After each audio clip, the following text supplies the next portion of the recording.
Hallo maatjies en baie welkom by dag 8 van ons veldtog. Geheime wat seermaak. Sommige mense gebruik geheime om kinders stil te hou. Geheime skep duisternis. Waarheid bring lig. Ons Bybelvers kom uit Psalm 56 vers 4. Dit sê: Die dag as ek vrees, sal ek op U vertrou. Ons grenswenk vir vandag is dat jy moet nooit 'n geheim hou wat jou bang maak nie.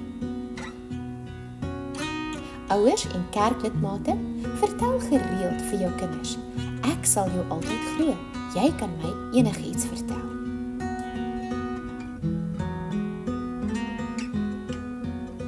Kinders, as iemand vir jou sê, dit is ons geheim, vertel dit dadelik aan jou veiligheidskring.